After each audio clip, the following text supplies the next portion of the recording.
a lot of times we go to therapy because, like maybe we're struggling with alcoholism, or maybe we're struggling with, some kind of an addiction. Maybe, for me, I would get triggered by things. Um, and I was worried about the relationships with my husband and my children. And I always believed all these things were my fault meaning like moral failings on my part. Mhm. So I was going to therapy to try and resolve those. And the problem is we were working on this surface level. We were working on this secondary issues. Mhm. And I didn't realize until my husband and I actually were in doing some marriage counseling. And in one of the sessions, somehow it was revealed that my unhealed trauma from my original marriage was still impacting my marriage, over 20 years later, or 25 years later at that point. And I was devastated. And I thought Yeah. at that point, I'm like, I have got to resolve this.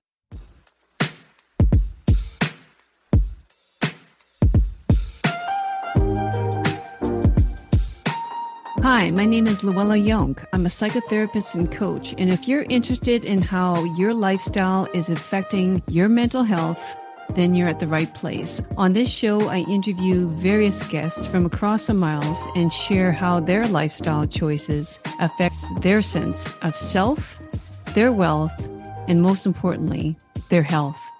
Enjoy the show.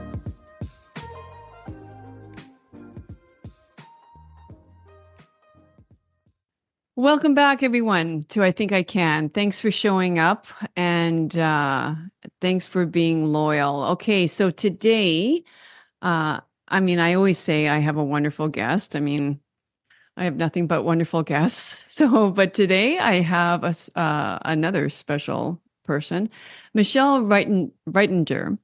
She is going to talk to us about her journey in healing her bipolar disorder. So, I think for anybody who's, you know, uh, I guess you could say met somebody yeah, with bipolar or, suffered or suffering themselves with this condition. I want to let you know that there's other ways of healing, and I think her story is going to give you a lot of encouragement and hope. So, welcome, Michelle, and I'm going to introduce you here. So, Michelle was diagnosed with bipolar in 1998, and she spent the next 12 years on a roller coaster of manic and depressive episodes with therapists, doctors, psychotropic meds, hospitalizations, and suicidal attempts. She was at her wit's end and felt humiliated, hopeless, and lost. In particular, she was devastated by the toll it took on her family, her husband, and her small children. Finally, she and her psychiatrist found a solution that became a turning point in her story. She began the process of developing an integrated method for understanding this devastating disorder and successfully treating it. So now Michelle advocates for a radical shift in the treatment of bipolar to facilitate healing and recovery. She is all about accepting responsibility for yourself, which I'm all about as well, and overcoming the victimhood mentality that so often accompanies the bipolar disorder. She teaches an integrated, research-based treatment model that addresses the underlying causes of bipolar symptoms and allows people to heal. So, Michelle, your work is so incredible and important. And thank you for showing up today. Absolutely. Thank you so much for having me. Okay. So, Michelle, you begin. You tell us your story. Yeah, I was diagnosed in 1998. It was 1 month before I graduated from college. And the previous couple of years, I had been suffering from increasingly erratic mood swings. It, I don't think that I was away from home at college. And so my parents were only getting, glimpses through phone calls, Mm, but they would have me uh, call them and talk to them about all my, big new plans. And I had one semester where I changed my major 6 times, and I had a new life plan, and I would get really excited and animated and talk really quickly. My mom joked one time that when she saw my number come up on the phone, she would hand the phone to my dad because she couldn't handle Oh, that, what she was, it was like yeah. drinking from a fire hose. And then they wouldn't hear from me for weeks. It would just radio silence for weeks. And during that time, I was struggling, missing classes, staying in bed. I would, I would watch television, for hours and hours, and I Mhm. just, for me, that felt like it was moral failing in my mind. I would beat myself up emotionally for what I was doing. I felt like I was failing. And then I would ramp back up and I would get back to that, and now I know it was hypomania, but I would Mm. ramp back up to that hypomanic state, new life plan, new ideas, and they were like, one time it was I was going to move to Russia and become a diplomat, and the next time I was going to become a math teacher. And, I always had these like really dramatically different life ideas and life plans. And my parents finally convinced me to go see a psychiatrist. And when I was Cute. initially went to the psychiatrist, I was severely depressed. Like I couldn't even articulate what was going on. My aunt, who lived nearby, had taken me, to the appointment, and she ended up providing most of the information to the doctor. So I was initially diagnosed with depression and anxiety disorders because my aunt was giving her perspective. Mm. And I was put on an antidepressant. And as the medication built up in my system, it threw me into mania. And so my diagnosis was changed to bipolar 2. And that was the beginning of some pretty serious issues with medications. They put me on lithium and I had a psychotic episode. And I wanted to get better. And my doctors kept telling me each time, and I moved several times. Each time I would move, I'd get a new doctor. They'd confirm the diagnosis, reassure me it was just a matter of time before we find the right, found the right combination of medications. And I kept trying to do what the doctors were telling me. I was very med compliant. I did everything the doctors told me, and I just kept getting worse. And things really went downhill when I had my children. My Mm. postpartum depression was very severe, and I started having suicidal ideation. It Mm. started off with nightmares. I would have bad dreams about dying, and I'd wake up feeling panicked. And then it turned into daydreams. My brain would like present ideas for me for how to end my life. And I didn't want to tell anybody. It was embarrassing to me. I thought Mm. that's not a normal thing to do. So no, I can't ever tell anybody that that's happening to me. How awful when you think of God, it now. Like, I mean, would you want your child to be telling you this right now? well, It's embarrassing. Yeah. and the thing that I realized is my brain was trying to find a way out. I was suffering so much and nothing I was doing was working and it was trying to solve the problem. Yeah. That's why I believe that it started with the dreams, like these nightmares about dying, because my brain was trying to present a solution. Mm. And, and so, and I got to a point in 2008, 10 years after my initial diagnosis, I had a massive breakdown and I ended up hospitalized in 3 different hospitals in 2 different states. They did electroconvulsive therapy, which did a tremendous amount of damage to my memory. I made multiple attempts on my life during that time. And I just felt like there was no hope. I felt like I was never going to get better. Wow. Every day was just a fight to just keep surviving. But Hmm. I had a miraculous experience watching my children play one morning. It was after my third hospitalization, and I was watching my children play, and I had a really clear thought come into my head that if I ever successfully ended my life, it would ruin my daughter's life. She was 4 years old at the time.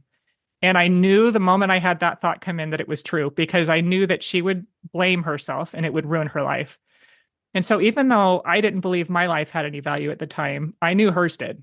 And so I made a commitment that I would never allow those thoughts to stay unchallenged after that. I realized that allowing those thoughts to stay weakened my resolve to live and that I needed to ask for help. And it was really hard. I ended up with another hospitalization about a year and a half later because I was just like hanging on by my fingernails. But a little bit after that, so in 2010 was when I found the first piece. My doctor, I had heard about a micronutrient treatment from a company in Canada that I took to my doctor. I wasn't going to try it on my own. I needed him to tell me whether or not it was Hmm. safe. And he looked at the research behind it. There were 35 separate clinical trials that had been done on this that were independent of the company. These were not trials that were done by the company. They Mm. were by doctors and researchers across the US and Canada. and he agreed to let me try it.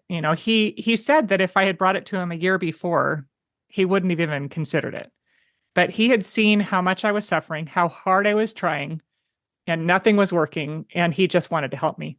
Oh, And it took a long time. Like, getting off of psychotropic medications is a really rough process. And I want to make sure people in your audience understand I'm not advocating for people stopping their medication cold turkey. right.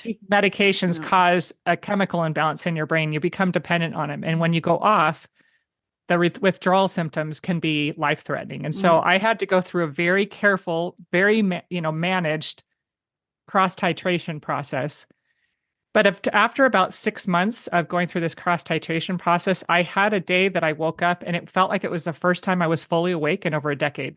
And I called my husband. I was like, oh my gosh, like it had been so long since my brain had been naturally awake like that, that I Oh. was excited, and I called him, and he was worried because the elevation in my voice made him worry that I was getting manic. Mm.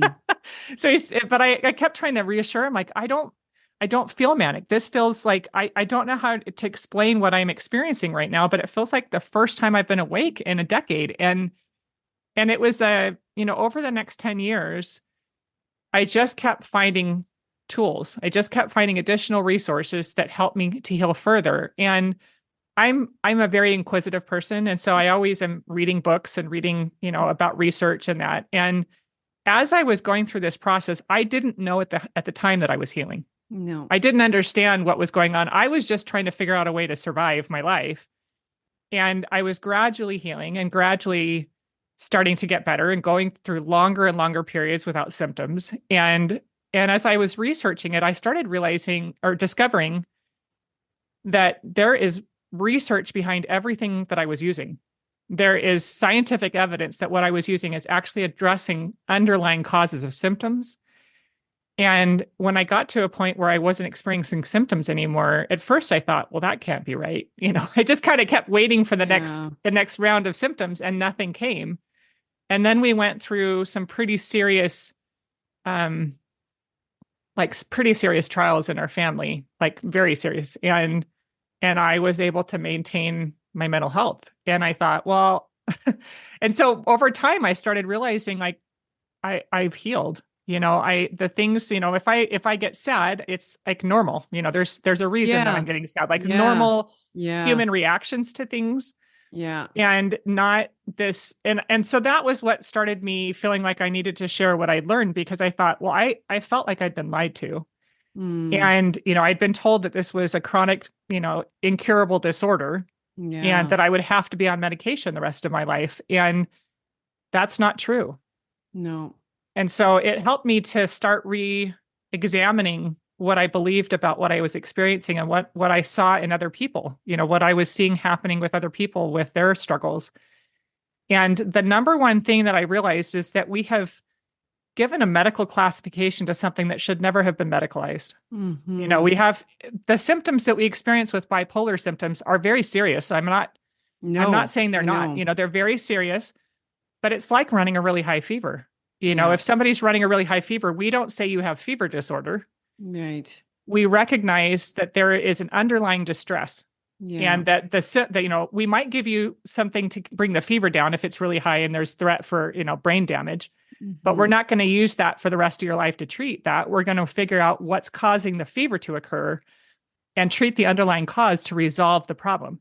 And that's what we need to be doing with bipolar is, there are times when people become unsafe. If you're unsafe personally or you're a danger to other people, we might need to do some, immediate intervention for the symptoms. Yeah. But long term, what caused those symptoms to occur? Why is your brain experiencing that distress? And there's a ton of research that we have now that shows us what a lot of these underlying causes are and how to treat the underlying cause.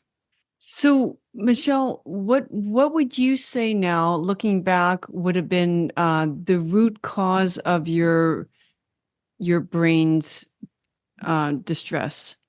There are two really main things. One was a micronutrient insufficiency, and that is often a genetic thing. A lot of people recognize there's some kind of genetic component going on with people that are suffering from these types of symptoms.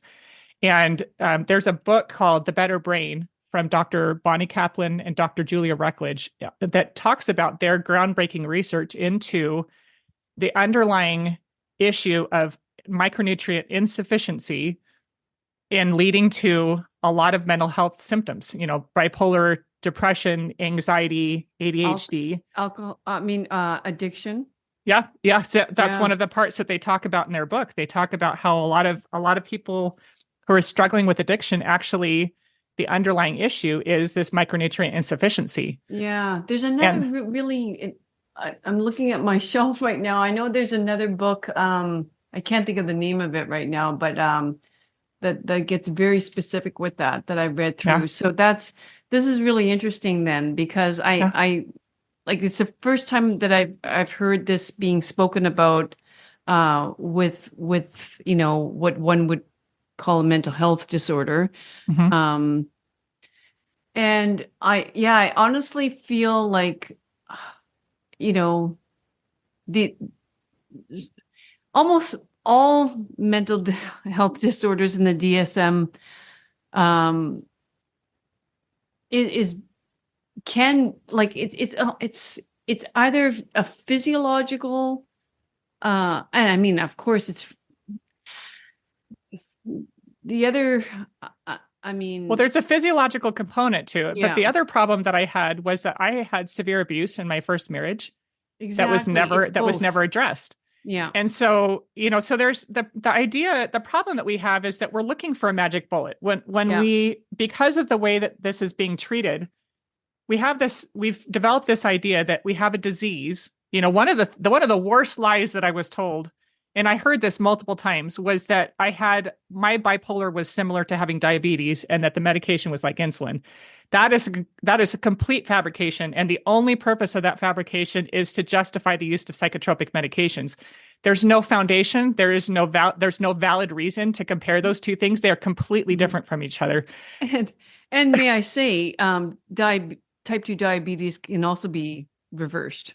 Right. Well, I think what some people think. Yeah, the doctor always talked about type 1 diabetes because that was genetic and a foundational genetic problem. Yeah.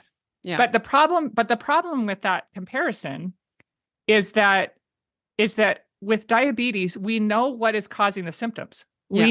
We know that the problem is that the body cannot regulate its blood sugar. Yeah. What we're introducing into the body is naturally there. Insulin is something the body naturally produces. Yeah. It's not, whatever's happening in the body is not triggering the release of, or production of insulin. Mm-hmm. So we are putting something back in the body that belongs there. Mm-hmm. With psychotropic medication, that is not the case.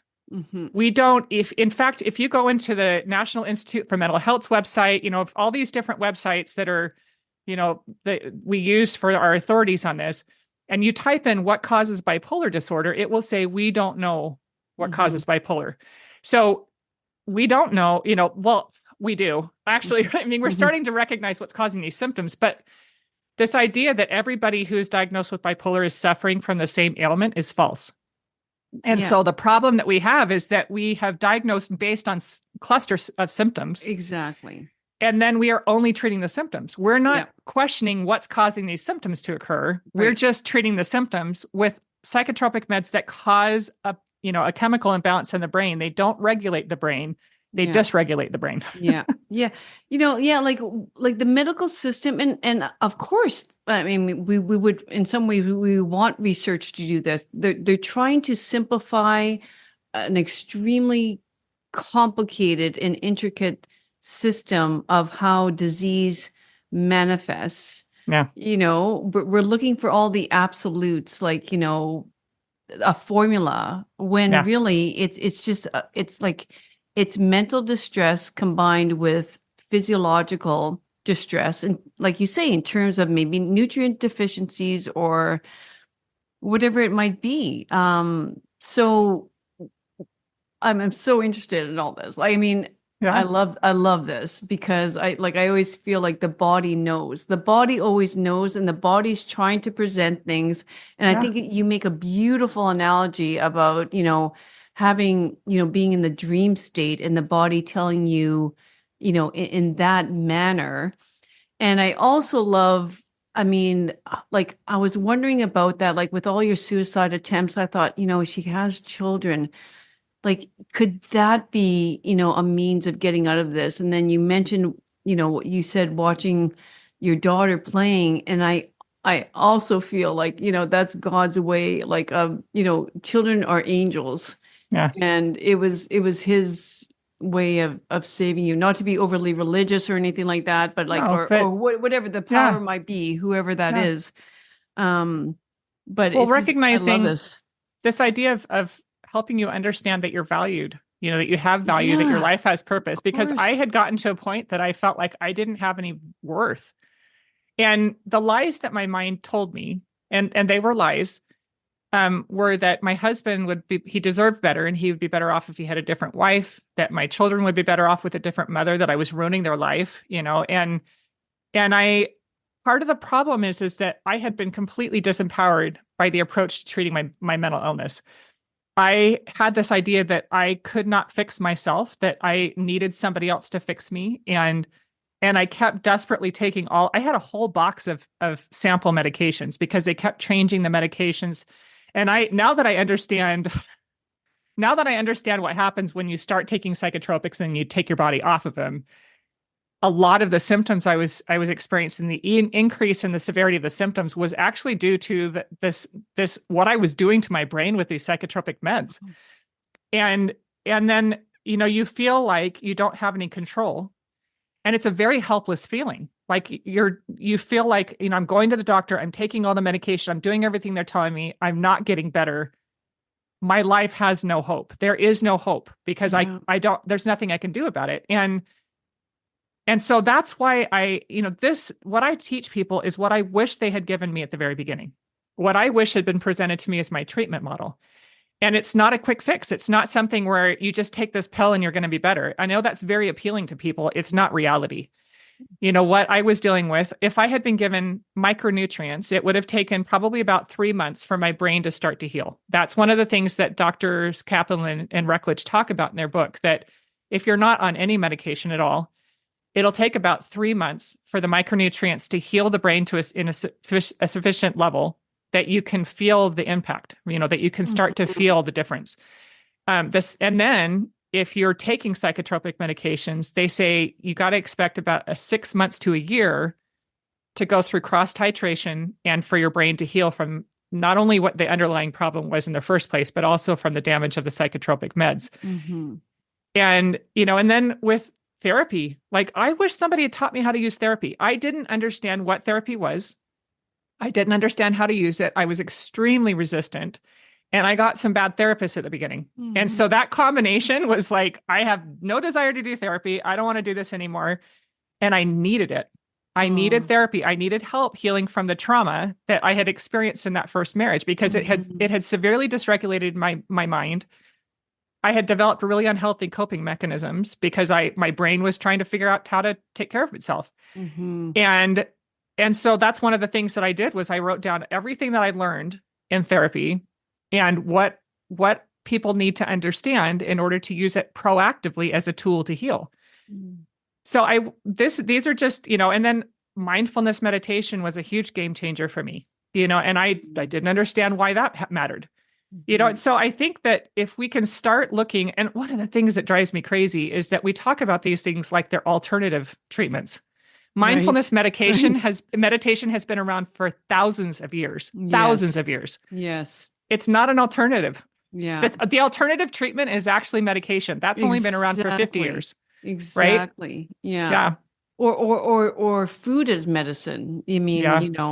if we go back to like, I Yeah. mean, the medicine man and Yes. yeah, yeah, yeah. Oh my God. Yeah. So do you want to just touch on the trauma in your first relationship Sure. a little bit so we can understand what actually happened there? Sure. I was married quite young, which wasn't, I come from a religious background and my mom was married at 19. And so when I was getting married at 19, nobody questioned it. Nobody thought anything weird about it. And within a very short period of time, but the first time that he started the emotional abuse was 2 weeks in. Oof. And I didn't understand what was happening. I was very young. It was very easy for me to believe that I was doing something wrong. And Mhm. so I stayed. and I didn't understand what was happening. And so I started with emotional abuse and then progressed to sexual abuse. Mm. And by the time I left, I was a wreck. You know, I was I felt so bad about myself and I was so severely dysregulated emotionally. But the problem was it was such a humiliating thing for me. Like the things that I'd been to were so humiliating that I didn't ever want to talk to anybody about it. Oh my My God. parents tried to get me to go to a group, like a group Yeah. therapy thing. And I was like, absolutely not. Like, I am not going to No. let this define me for the rest of my life. I don't ever want to talk to anybody about it. And so even when I went to the first few counselors that I had, first few therapists that I had, I never talked about that because I was just like, I'm moving on. I just want to move on with my life. Right. Right. And in fact, I didn't actually process that trauma until a few years ago. And Wow. it wasn't, I had been doing a lot of therapy. I finally started understanding how to use therapy, Mm-hmm. but I didn't understand that a lot of times we go to therapy because, like maybe we're struggling with alcoholism or maybe we're struggling with, some kind of an addiction. Maybe, for me, I would get triggered by things. Um, and I was worried about the relationships with my husband and my children. And I always believed all these things were my fault meaning like moral failings on my part. Mm-hmm. So I was going to therapy to try and resolve those. And the problem is we were working on this surface level. We were working on this secondary issues. Mm-hmm. And I didn't realize until my husband and I actually were in doing some marriage counseling. And in one of the sessions, somehow it was revealed that my unhealed trauma from my original marriage was still impacting my marriage, over 20 years later or 25 years later at that point. And I was devastated. And I thought Yeah. at that point, I'm like, I have got to resolve this. And so I went in and I did EMDR, and it was a month and a half of like, it was awful. It was Oh, so horrible. But when it revisiting, was, you yeah, mean? well, Yeah. reliving it, like it was a Yeah. very disorienting experience for me. Yeah. But when it was over, a whole bunch of things that I had been struggling with were just gone. Like all Mm. of the underlying motivation for a lot of these coping mechanisms that I developed over the last 25 Mm. years Mm-hmm. were, the motivation was completely gone and I had no problem stopping them. Mm. And so I thought, I wish that I'd understood that. Like, why didn't somebody explain this is what happens when you're traumatized and you don't address the trauma? Exactly. Your brain Yeah. develops coping mechanisms that can a lot of times be unhealthy and damage relationships, damage your Yeah. ability to handle life in a healthy way. But if you keep working on these surface problems and the underlying issue is still there, you're going to Right. continue to struggle with them. Yeah, exactly. And So for example, like continually being defensive and being taught that, yeah, you got to take responsibility, blah blah blah. But it's almost like um something comes over you, right? Like yeah, something like it's so deep in the subconscious that it's like it seems literally impossible. And what you're saying is that once you reveal what the cause is, it's so much easier to, yeah, yeah. unmotivate yourself. Well, Over. I think that I had a therapist one time that gave me a really great explanation of what's happening in your brain when you have unhealed trauma. Mhm. She talked about it like this black hole that Mhm. attracts like trauma. It's trying to resolve the trauma. Your brain Mhm. wants to resolve it. It's this wound in there that the brain is trying Mhm. to heal. And so it keeps putting you back or attracting those types of situations. That's often why women who are abused end up Mhm. continually end up in abusive relationships because the brain is trying to resolve the trauma. Mhm. But the problem is that you keep attracting more trauma Mhm. and it keeps Mhm. expanding. And until Mhm. you have resolved that underlying initial issue, Mhm.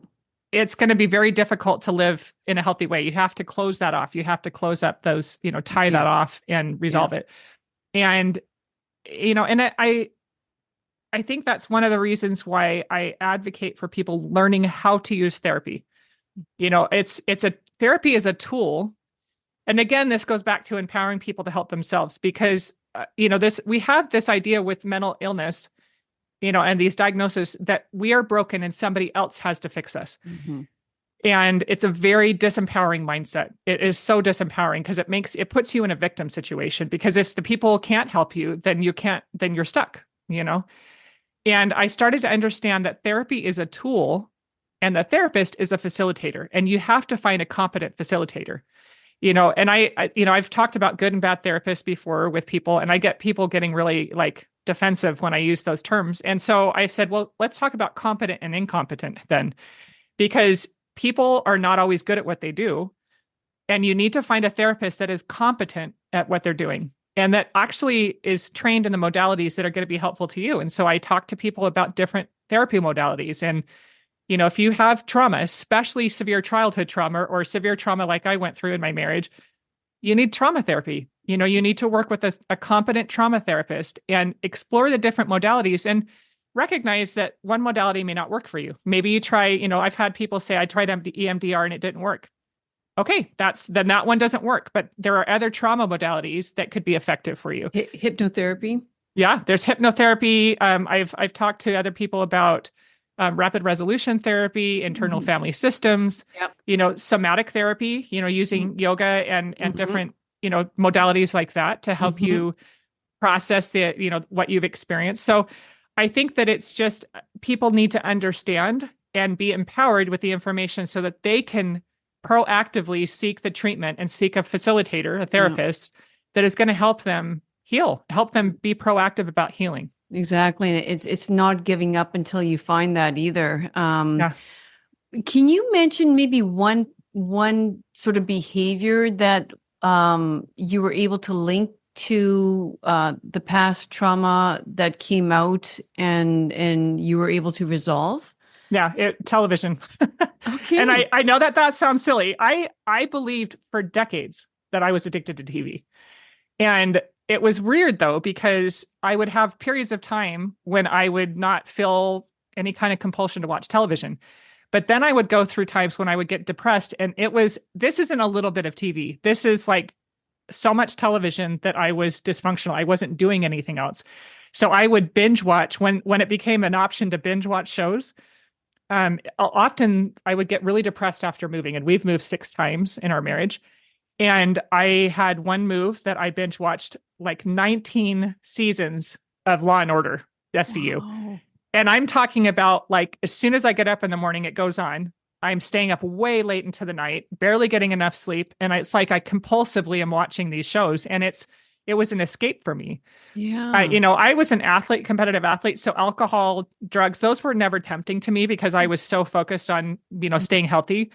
But television was a socially acceptable escape. And so that became my coping mechanism. And I asked my husband at one point, can we please just get rid of the TV? I don't know what else to do. And I just kept thinking, this is a moral failing. I think a lot of times the people don't understand, like if they're a compulsive eater, if they're, we have these kind of societally, socially acceptable coping mechanisms that are very destructive to us emotionally and mentally. And we don't understand what's actually causing the problem. Maybe we were emotionally abused as a child, and we developed that was, eating was our escape, or, and when we keep trying to put ourselves on diets, when I kept trying to I put a lockbox on my TV at one point to try and stop it. And my brain was like desperately trying to find another option, Wow. But once I resolved the trauma, I actually have very little tolerance for television now. Like I have a hard time sitting down and watching things. I don't have any desire for it. It was just gone.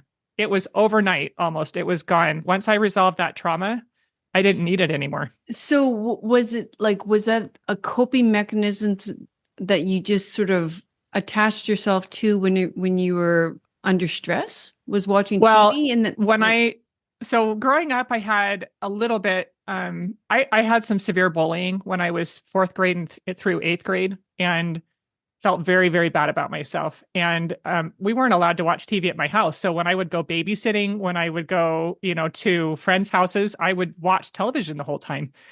And so when I got during my marriage, that was when it really started. And then when I got into college, I was really struggling with coping with my life. I was, the mood swings were getting increasingly worse. And that was the one thing for me, it was like I would escape into the show. I would Yeah. watch, like I would watch a movie over and over again. I remember, I'm blanking on the name of it, but there was a romance movie from back in the 90s with Christian Slater, I think, that Mm, I watched over and Bed of Roses. That was the name of it. And I mm, watched it over and over and over again. And I was like becoming almost associated with reality and totally engrossed in this fantasy world. yeah. And so that's what that was doing for me was my brain was finding a way to escape. I was so unhappy in my mind that I found ways to escape my mind. Yeah. I found ways to escape my reality. Yeah. And I think that that's what most coping mechanisms are. Yeah. You're unhappy in your mind. Your mind doesn't feel safe, and so you Yeah. find ways to get outside of your mind. Whether it's with drugs or eating, could be becoming engrossed in eating. Yeah. With television, movies, those kinds of things. They're all coping. We're trying to cope with this distress that we Yeah. don't understand. Yeah. No, Yeah, 100%. And you're right. And I love the fact that you brought up TV because it's not a common, someone might say work, someone might say exercise, yeah, someone, yeah, like you say, food is so common, but there's probably so many other, well, cleaning, yeah, OCD yep. tendencies, right? I mean, yeah, it's all the same thing. So, okay, thank you for that. Now let's get into the nutrients that were um introduced to you that has made a difference. Yeah. One of the things that's interesting, so in their book, The Better Brain, Yeah. they talk about the first line of defense is actually a whole foods diet. When you go to the grocery store, I don't know in the United States, I don't know if grocery stores are the same in other countries, but in the United States, the grocery store is actually where the food is, where the actual food is, right? You've got vegetables and fruits and dairy and eggs and meat. Those are along the outside of the store. What's on the inside of the store is highly processed, and they actually talk in their book about how we shouldn't even be calling it food because it's not what our body is designed to absorb. And they have been stripped of all their nutrients and then fortified. Yeah. Oh, I know. And so what we've, as a society, most of us are not eating healthy diets in the first place. Mhm. That's the first problem.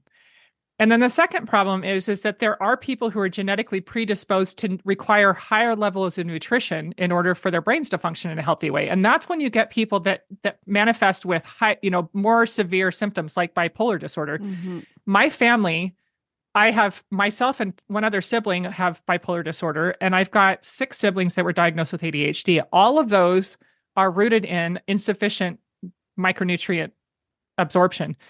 And so in order to, I can't just eat a whole foods diet and get what my brain needs. I need additional support. And so I take micronutrients. And the thing that was fascinating to me, and as I learned about it, is that our brains actually require a significantly higher of micronutrition than the rest of our body as a whole. Well, it, ma- it, ma- And it makes sense because I think yeah, it's 6% of our body weight, but 20% of our energy. They have tons of mitochondria yeah, in our brain. Yeah. yeah. And so we understand macronutrients. We talk about it all the time, Yeah. in our society, protein and, fats, healthy fats versus unhealthy fats and all that stuff. And if you completely strip your diet of protein, for example, you're going to start feeling sick. Your body is going to start suffering because your body needs protein. It Mhm. needs it to function in a healthy way. There's all kinds of systems in our body, our muscle mass Mhm. and we need iron, we need all these Mhm. things for our body to function in a healthy way. Mhm. Nobody thinks about the need for nutrients in our brain, and our brain requires way more than what the rest of Mm. our body needs. And so if you don't have micronutrients are minerals and vitamins that the brain needs Mhm. for our neurotransmitters require micronutrients those are Mhm. the building blocks for the neurotransmitters in our mind. Mhm. And so if your brain is not getting the micronutrition that it needs, Mhm. you're going to have problems. Mhm. Your brain is going to get sick. Mhm. And so and one of the things, Dr. Ruckledge actually gave a TED talk that was fascinating. It was so well done. And she said that we need to flip our treatment model on its head because or upside down, because our first line of defense should be micronutrition. One of the things that they talked about is that Dr. Reckledge has done a lot of studies on people that are in severe, like disasters, and they did some studies where they would provide micronutrients to people that were in, like, earthquakes or fire, big fires and things like that. And the people that had the additional micronutrient support were able to handle it without having breakdowns or severe emotional and mental distress. And it's because your brain burns through micronutrients faster when it's under stress. Mm-hmm. So if somebody is dealing with a constant fight or flight state because they have unresolved trauma, Mm-hmm. their brain is burning through the micronutrients faster. So they may have already had a problem, and now they are having a much worse problem because not only did they have an insufficiency to begin with, but now they're going through it much faster and their brain is in a deficit. Mm-hmm. So that, she talks about how that needs to be the first line of defense, is making sure that some people are getting what their brain needs to function in a healthy way. And then, and so that's the first piece that we need to be helping people with is, a lot of people, especially if they're in lower socioeconomic status, they're most likely getting, highly processed foods. Their brain isn't getting what it needs. Mm-hmm. So that is, and it makes so much sense now that I understand the science behind it and all the research behind it. I thought, I don't understand why everybody isn't understanding. It's like, it just makes sense.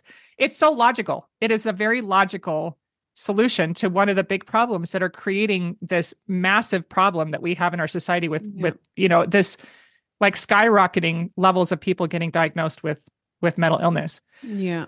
And then the second piece is that, is the trauma that people experience, and there's so many different ways that we experience trauma.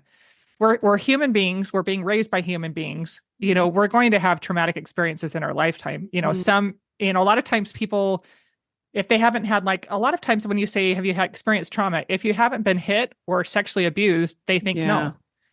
But that is not encompassing all of the different types of trauma that we can experience. We can have, maybe you've got an unwell parent who is, not raising you in a healthy way. My kids, I've talked to my kids a lot about therapy, and they've, both thankfully on their own agreed to, to start therapy, because I said, you had a very unwell mother when you were little. I know that you have trauma from your childhood. It wasn't because I didn't love you. It wasn't because I was trying to hurt you. It was because I was sick. Mm-hmm.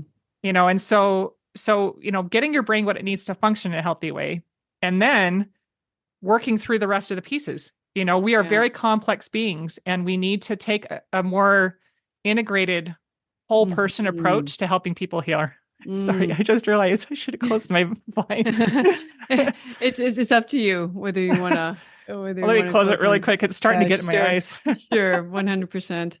Yeah, there's times where I know we're not at the right time of the day, but like more towards the summer, like sunlight comes in from this other window, and it's like there's this halo around my head at some points, and I'm just like, okay, this is not a good look. I'm not an angel, but anyway, no, I love this, Michelle. Like you say, it makes so much sense. Like, even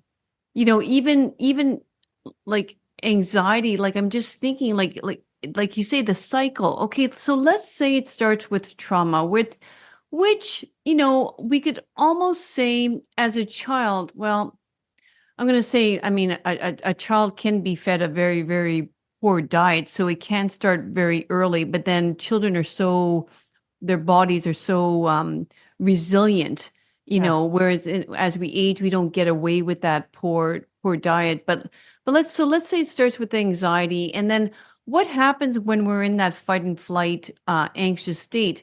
We tend to go for highly processed foods. Like we're not reaching for the celery sticks at that point, where we're just like, we need that dopamine hit, something that's going to distract us from our feelings. And then it's the roller coaster of sugar. And so, it's just a horrible. And then we get more nutrient deficient, and okay. So it's this downward cycle. Yeah.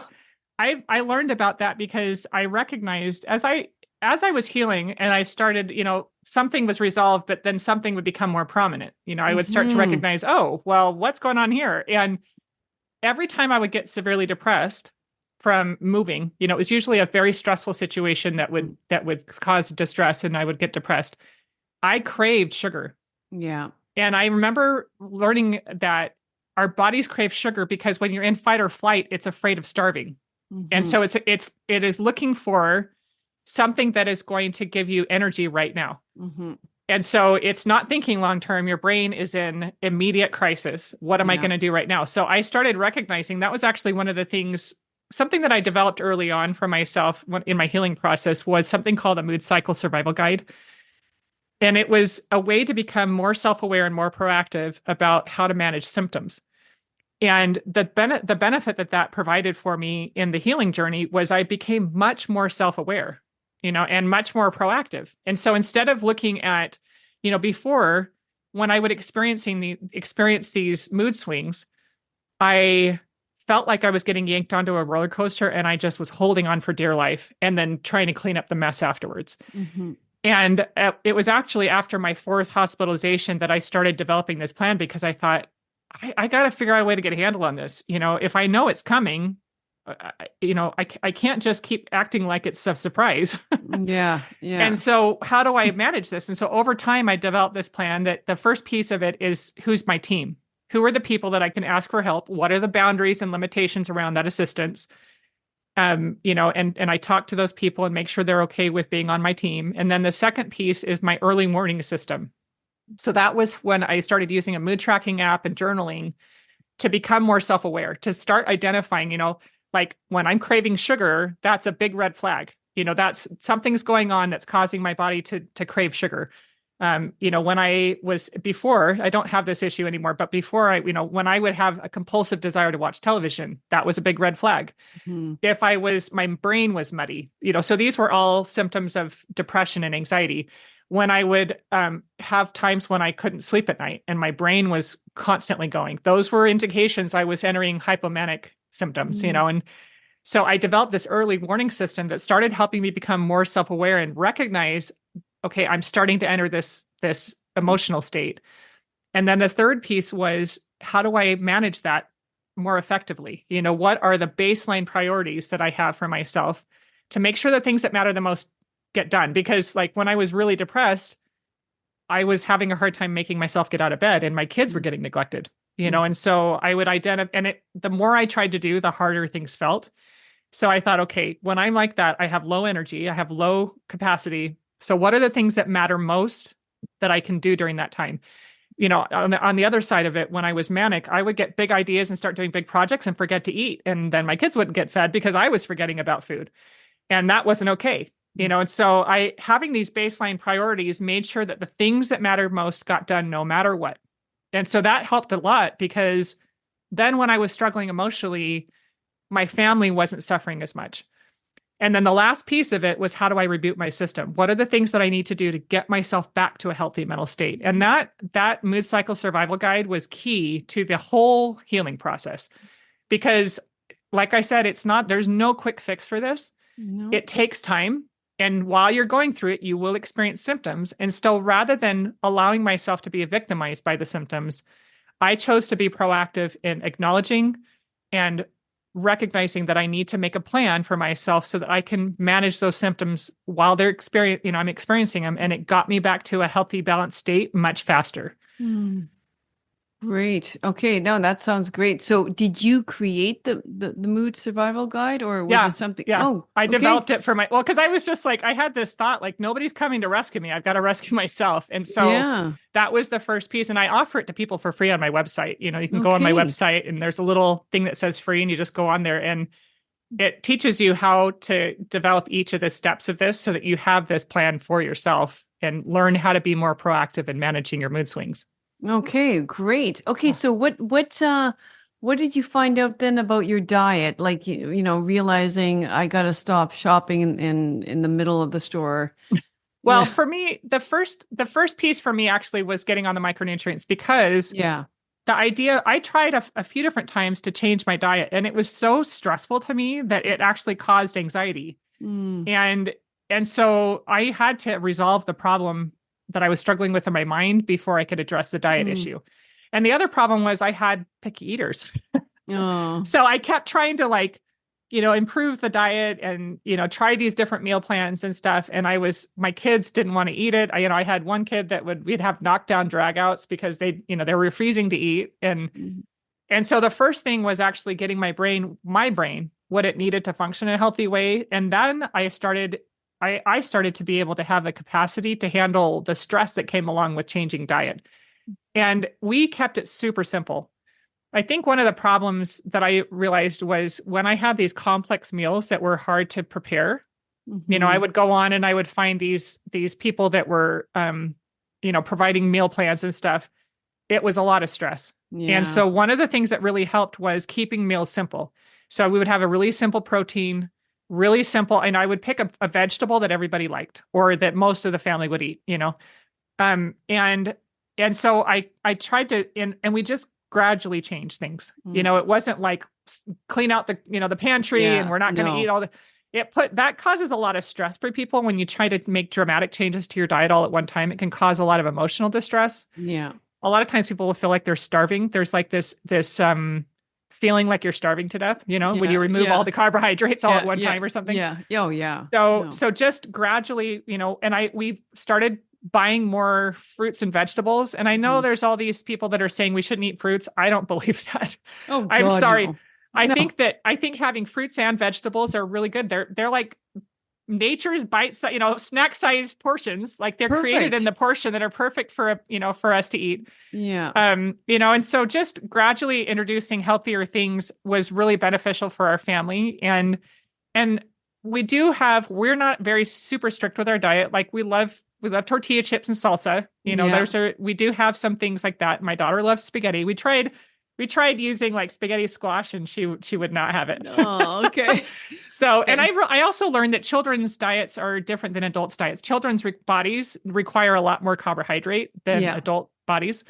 So we just tried to make sure we're using like spaghetti that was more whole food type of spaghetti. There are different types of processed 100%. foods that are healthier than others. And so just gradually finding, and I will once a month make a gigantic vat of homemade spaghetti sauce, which my family loves. Yes. And, so it's a super healthy spaghetti sauce. It doesn't have any of the preservatives in it. We just freeze the stuff that we're not using right away. Yeah. But I don't encourage people to start with changing diets if they're struggling with bipolar or severe mental illness, for the very reason that I struggled with it, because it was a very stressful thing to try and make massive diet changes right at the beginning. Yeah.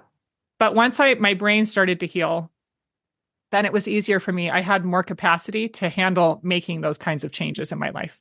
Okay, so the micronutrients then, if you started there, how did you determine? I mean, I know it's would been referred to in that book, but like I worked directly with True Hope is the company in Canada that I worked with, and they have a customer support department that is extremely knowledgeable. Okay. And interestingly, my doctor ended up deferring to them because he didn't understand cross titration. Most doctors don't actually understand how to withdraw you safely from medications. They'll say, cut your dose in half for a week and then go off of it, which is terrible advice. Like when I was working with True Hope, they were very methodical and careful about the withdrawal process. And so they have a very well developed protocol for helping people through the withdrawal process. Mm-hmm. And cross titration is when you're, very gradually lowering the doses of your psychiatric medications and then additionally adding in the micronutrients. And it's a slow process because if you get too much of the micronutrition in your brain while the medication is still there, your brain starts to heal and you start to get over medicated, and that can cause symptoms too. So I always tell people, if you want to go through cross titration, you either need to work with a holistic psychiatrist who understands this process or work directly with True Hope so that they can walk you through the process because they understand what you're experiencing. When I went through it, the only reason I didn't quit was because it was no worse than what I was already going through. I was already suffering with, severe depression and mood swings and that. Yeah. Yeah. And so when I was experiencing like withdrawal symptoms, when I was experiencing over medication, those were symptoms I was familiar with. And Yeah. so I thought, well, I have nothing to lose right now, really. I didn't really have anything to lose. I'm just going to keep going. Yeah. And one of the things that I wish at the time that I understood was what I was experiencing better. Mm. I didn't know about over medication. I didn't understand, withdrawals. It was always this idea, oh my gosh, bipolar is coming back. Yeah. And that's again this mindset that we've got some kind of disease, and it's not. It's just symptoms. We have symptoms. What are the symptoms trying to tell us? Listen to your brain. Don't keep trying to shut it up. Listen to what your brain is trying to tell you. And so that's why it was so necessary. I talked to True Hope for the first 6 months a couple times a week. Wow. Anytime I would experience something, I would call them and I'm like, okay, this is what I'm feeling. And they would say, okay, what you're experiencing is over medication. You need to lower your dose. Or what you're experiencing Yeah. with withdrawals, it should resolve within a few days. So working with them, having them there to talk to them about, what I'm feeling. And it was really necessary for me to make sure that I was keeping careful track of what I was feeling. Yeah. That mood cycle survival guide was really helpful for that because I was Hmm. in the habit of tracking my moods. I was in the habit of tracking symptoms. And so I just added in, the micronutrients and the medication process. Yeah. And that helped me to provide really good information to True Hope so that they could effectively assist me through that process. Wonderful. Okay, so like I'm just sort of, because I'm a little bit of nutritional geek. What specific nutrients were, and I am like like being a functional medicine practitioner as well, like, the precursors for certain neurotransmitters. I'm just curious whether, yeah, what they might have been, if there's specific ones that stood out or anything like that. Not that Well, I'm advocating for people, oh, go, you got to go no. out and get these. Yeah. Yeah. Well, one of the things that I learned that was really interesting. So I interviewed the vice president of True Hope on my podcast a while Mm, back, and it was really helpful to talk to him because he talked about one of the things that I've seen people say is don't take, I've seen people say don't take, the micronutrients from True Hope because they cause mania, which is not true.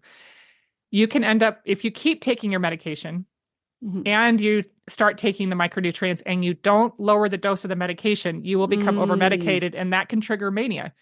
mm, And when I was talking to him, somebody had told me they pointed to a single ingredient on the bottle, and they said this causes mania. And so I asked him that question. I said, "Is that true? Does this ingredient?" He said, "If you took that ingredient by itself and got too much in your system, that could mm, cause mania." Uh, and so that's one of the reasons why in True Hope advocates for this, and also doctors Kaplan and Ruckledge talk about the importance of doing a broad spectrum multi-nutrient, and making sure that you're getting it from a source that has been tested. yeah. Because going to the grocery store and taking, vitamins there, you're probably going to just pee most of it out. Yeah. Your body is not absorbing it. But the reason why it's important to take it that way is that we don't understand how these minerals and vitamins interact in our mind. And if you can't figure out, like, you can't even test your blood. That's one of the things that was interesting when you do blood tests to try and see what you're deficient in. Mm, Doctors Bonnet, Kaplan, and Ruckledge talk about how that is not an indication of what your brain is actually getting. mm, There's no way to test to see what your brain is absorbing. mm, And so what's in your bloodstream is not necessarily indicative of what your brain is absorbing. mhm, And so it's really important to make sure you don't try to dose with individual micronutrients. That can actually be a little bit risky. mhm, That you get a broad spectrum multi-nutrient, because then your brain is going to get what it needs in the right levels, and mhm, then it just sloughs off whatever it doesn't need. mhm. So that was something that was really helpful to learn as I studied more about it. Because when I first started taking the micronutrients, I was just hoping something worked. It wasn't until later that I actually read the research behind it. And Yeah. so the more I've learned about it, it's really important not to try to do this on our own. So, It's Go ahead. okay, so I'm interested, like, and so Whole Foods, for example, I mean, they would advocate that, but like, but let's say, what if, I mean, someone like would be having, like, let's say, it's so, how do you define a healthy diet? But let's say someone was actually like, you know, if looking at their food journal, you'd be like, Yeah. whoa, like these people are on it, like whole food, maybe mainly plant-based, but having all the micronutrients or whatever it is. And then, so like how, but maybe it's an absorption level. Like maybe, I mean, Yeah, I know there's some genetically, yeah, people don't absorb all nutrients equally. well, and there's so many different factors that Yeah. impact what our brain receives. That's one of the things that I learned from True Hope as well, Okay. is that our gut health, if our gut is not healthy, and Yeah. there is something called candida, which is I Yeah. think Yeah. it's bacteria that Yeah. will interfere with the Hmm. absorption of nutrients. Hmm. And Feeds so on a lot of sugar. yeah, it, Yeah. yes, it does. And so I actually went through, they had a protocol that was a 3-month protocol for helping correct my gut health. Okay. And so one of the things, like I said before, there are some people who are who are genetically predisposed to require higher levels of nutrition. Yeah. And that is me. Like I take a very high dose of micronutrients every day. Okay. And the other thing is again, understanding that the symptoms are an indication that there's something wrong. And Hmm. so even though we have no way of testing our brains right now, True Hope has learned how to identify this symptom as an indication this is missing. So I'll give you an example. Hmm. When I first started taking these micronutrients, I was on them for a few years and I was still struggling with what I call bipolar rage. So it was like I was very agitated very easily. I would lose control emotionally. Sometimes I would kind of dissociate. And I thought that that was a moral failing on my part. It never occurred to me that it was a symptom. And True Hope is really amazing. They'll call, if I don't call them, frequently, they'll call me every few months just to check in and see how I'm doing. And they happened to call me one day when I had just lost my temper with my child. And so I was on the phone with them and telling them everything was great. And I was really agitated. And I said, I'm just so frustrated because I get so angry so easily. Yeah. And the woman asked me a couple of questions. She said, you need salmon oil in your diet. You're missing salmon oil. And I started taking a very high dose of salmon oil and the problem resolved. Oh my And God. so it's really interesting. That's why it's so valuable to work with them because Yeah. they understand I don't have to go do the research. They Yeah. understand what I need. They understand Yeah. what the symptoms indicate, and so they can say this is what your body is needing right now. This is what Yeah. is missing in your diet. Interesting. And that's not like they didn't say omega 3s. They said specifically Salmon oil. salmon oil. Yeah. Interesting. Oh my Yeah. God. I love it. Okay, Yeah. and they're Canadian. They're Yeah. hey, Yep. And okay. I will tell you the reason I don't receive any financial benefit whatsoever at No. all, no Yeah. kind of benefit. The only reason that I advocate specifically for them is number one, because it's what helped me. And Hmm. number two, because in their book, The Better Brain, Hmm. they only advocate for a few different micronutrients and it's because they're the only ones that have actually been tested. They say that they've actually offered, they've gone to a different micronutrient companies, supplement Hmm. companies, and said, would you like to have we'd like to test and they'll say, no, we're making enough money. We don't need it to be tested. Right. The only ones that have been tested, like True Hope started specifically to help people with bipolar disorder. And Oh, over time, wow. they've discovered that it actually helps with, like my son was diagnosed with ADHD. He's never been medicated. He takes these micronutrients and it resolves the symptoms for him. Mm. I have a daughter who was struggling with, what looked like the precursor to bipolar symptoms, and I put her on those and it resolved it. So Mm. it's, they as they've been tested, and like I said, they've had 35 separate clinical trials that have been done on them. Health Mm. Canada keeps going after them to try and shut them down, unfortunately. But each Mm. time that they've been in court, they've been able to prove the efficacy of the treatment. And Interesting. so yeah, so that's why I advocate specifically for this treatment because I know that it works. I know that it Right. works because of the science. I know that it works because I've personally benefited from it. So that's why I specifically advocate for this. I don't tell people go take something from the store because No. it's probably not going to help you. And you Mm. need somebody to help you understand how to go through cross titration. You need somebody who will help you figure out what specific nutrients your body needs in order to help your brain heal and function in a healthy way. Yeah, no, I'm so glad you mentioned that. And yeah, just we should probably close it up here too. Yeah. But like it's so true. Like I'm so tired of hearing people like, in terms of diet too, it's sort of like if a certain diet's working for you and tried and tested over the years, great, but Yeah. don't start selling it on the corner Yeah. to everybody else, because we're all like, genetic specimens, right? Like we're so Yeah. individual, and like, Yeah. it's nice. Like, I would love to share the good news as well, but Yeah. to say that no, you have to do this, like in order to be a healthy person, it's like, Yeah. yeah.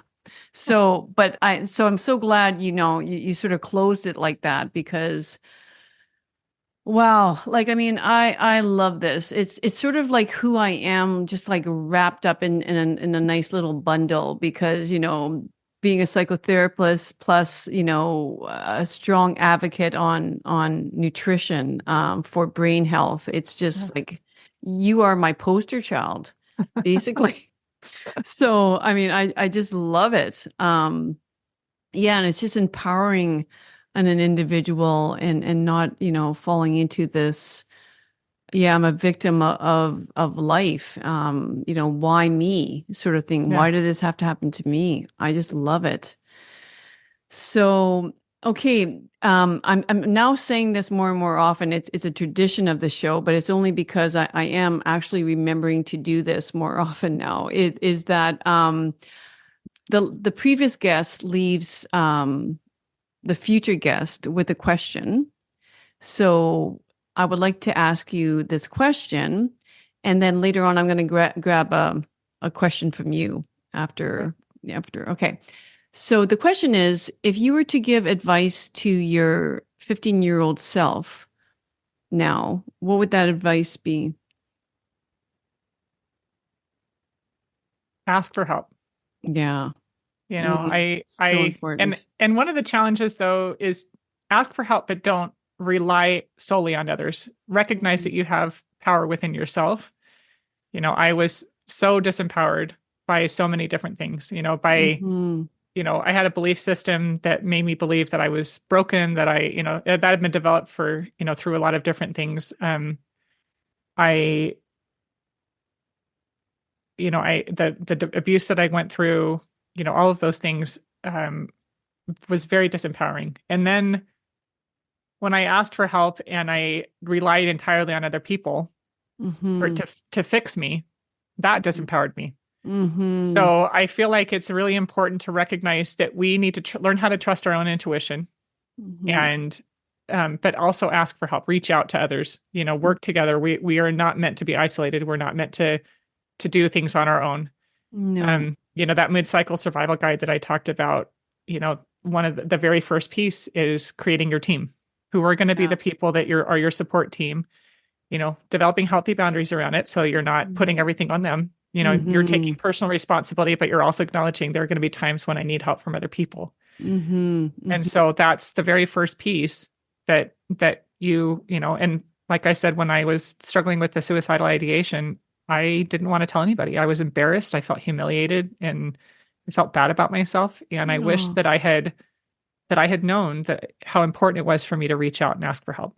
No, exactly, right. It's the same as like a hidden addiction or a rape, or, Yeah. it's just like everyone, like this guilt and shame. But really, I need to always scream this from the top of my roof too, is like we're all flawed. And it's not even a flaw. Like, it's just Yeah. sort of like it's just a human experience. And yeah, and I'm gonna add to that, like, reach for help. Like, advice you would give to your 15-year-old self, by saying men especially, because Yeah. especially for men, it's difficult to ask for help.